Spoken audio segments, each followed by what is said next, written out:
What's up guys, so new video in the channel. Today we will be talking about the second game under Paunovic as a Real Oviedo coach. We have to remember what happened in the last one.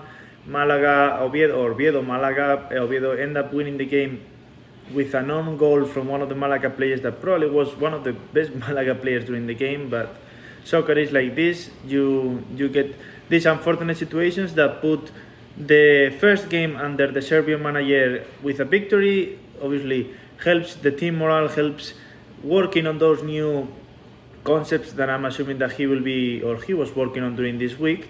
And now we will be talking about the game that happened today between Eibar Real Oviedo. The game was in Eibar. We saw some different variations that he included in the starting 11, starting with Lucas Ojado playing in the left back, and then having Sibo, Seoane and Colombato in the midfielders. Sibo being the main defensive midfielder, and then Colombato and Seoane playing more wider in those left and right positions, and then the bringing Alemão that he didn't start against Malaga, bringing Paulin in the left that he normally plays in the right. So it was a pretty good addition on the team. I think Paulino did a really good job today in the game against Eibar, and then Hassan in the right and Alemão on top.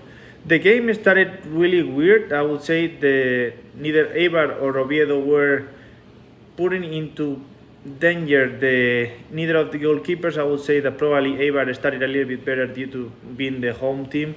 They were having more the ball, but didn't really put Oviedo in any kind of worry, I would say. But Oviedo wasn't really trying to find Alemão. The game goes going back and forth with not a lot of rhythm and not a lot of concatenation of passes that could tell you that okay, this team is doing better, this team is not doing so good. And then when the game started going, like in the 10-15 minutes, we started seeing something really weird from the referee, that the yellow cards started flying around. I think the game ended up with 10 yellow cards, so that kind of slowed the game down. There were too many fouls. There were fouls, but they didn't need to be with a yellow card, and that's basically what it slowed down the first half. And when we go to the second half, there is not much things to say about the first one. I think Eibar did really have a big important opportunity that you can say, okay, Oviedo really suffered in this, or Oviedo suffered more in the offensive side. I think neither Luengo or Dani Calvo were finding the spaces to find Alemão, to find Colombato, or either Seoane. And the one that was maybe provoking more danger was Paulino when he was getting the ball. But other than that, there was nothing that you would say, okay, you see or you were seeing something different from the Serbian coach, that he touched different things in the game. Until the second half, where Oviedo really started to play better, you saw more participation in Alemão, you saw more participation in Colombato, in Paulino. Hassan touched a little bit more the ball, and he provoked some other opportunities. As you know, Hassan is not the player of my dreams, but I have to say that he does things that provoke the defenders to be more focused on him, and that frees up players like Seoane in that Seoane in that right side, Nacho Vidal also, and Alemão obviously, because they bring a lot of attention to him. And the goal came from a cross from Lucas Ojado that really did a really good job today as a left back. I think nobody was really expecting that change, because the Serbian coach brought two left backs from the first team and another left back from the B team, and they ended up playing with a right fullback, which in most of the cases wouldn't make any sense, but in this case really worked out. And probably he will still be playing in the next game, because he probably was one of the best players in the team, other than the Woodward that he almost made an own goal for Oviedo.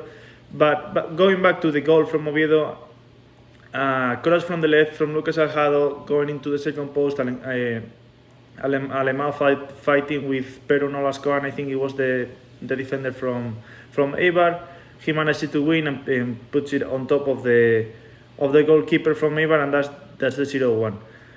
Oviedo were having more chances before that. I remember a Woodward from Alemão and really good chances also from Paulino, that because they were trying to find that space, they were finding Alemão was giving it back, And then when Sebas Moyano came in, there were more chances as well. Oviedo was starting to drop back a little bit, and that probably helped Eibar to believe that they could put that 1-1.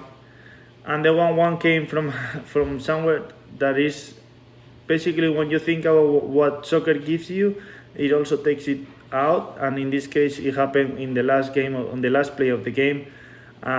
Free kick out pretty far away, I would say, that the goalkeeper decides to go up because it's the last play of the game, and they scored. And that basically puts the situation of the game, thinking that you were winning for 20 minutes or 25 minutes in a really complicated game. We have to remember that Eibar were the team that Oviedo eliminated from the playoffs last year, so they are a really good team, probably not where they want to be at the moment, but they have players that can really be definitive in the second division. So it was a really important win for Real Oviedo, an important win for Paunovic, because it would have been the second win in a row. But I honestly had to say that the feelings are way different from what they were with Calleja, with the loss against, for example, against Deportivo La Coruña that we lost at home in the last minute as well. This is a different feeling. It's a feeling of frustration because you have lost 3 points, and in terms of that you get only 1. But you see more mechanism, you see other players coming in with a lot of enthusiasm, like you see Paulino, you see Sebas Moyano, you see Cesar Dalauz coming out, and not being obviously like Sibo. I think Sibo has been class in the midfielder. No, he is not the type of player that you're going to find pinging 45-meter passes like would be a Xabi Alonso, but he is very useful in the way that he plays. And I think he has to be playing if we want to play with Seoane and Colombato, or if we want to play with Cazorla, Colombato, with those. In between those three, they had to choose 2, and today it was Seoane and Colombato the ones that he chose. But Real Oviedo, I think, needs to get better, obviously, but the things that we saw in the second half really made me believe that this team can be somewhere in the playoffs. Obviously, I hope that in the first 2 positions, but I do think that the things that we saw, the mechanism that the Serbian coach is bringing into the team, and the enthusiasm that the players are showing, that the Lucas Elhados, the Paulinos that weren't playing with Calleja, now they are coming in. They were important players in the past, and they have shown that they still can do the job, that they just didn't forget to play soccer. And the main important thing, Alemão has scored again after 6 games. We were thinking that he was injured, he was tired. Well, the Brazilian striker has done it again. He could have scored another one, that obviously he could have put the 1-2, but either way, he did everything he could, as always, fighting for every ball, winning duels as much as he can. And hopefully we start seeing also Fede Viñas finding the back of the net. If those 2 players can start playing together, Oviedo could be a really complicated team to play against, because they are really hard strikers to play against, especially for if they know how to penetrate each other. They try to play like that against Mirandés away, but the conditions of the game were super different. I honestly think that the best for Real Oviedo would be to have them both in the same 11, but it is really complicated because you do have a lot of good players to bring in. But honestly, as a conclusion, I do think that it's a good point, because it's a really complicated stadium, and you also have very good feelings about what can come from this team after seeing those 15-20 minutes that Real Oviedo saw from the 49 minute to probably the 60-65, where you saw the good things that can happen and the good players that are coming in.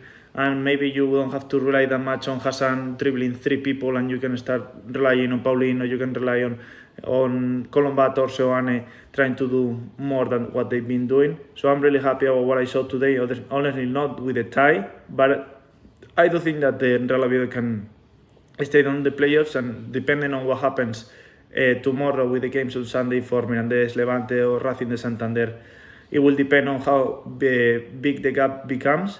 But at least the playoff spot, it has to be secure somehow.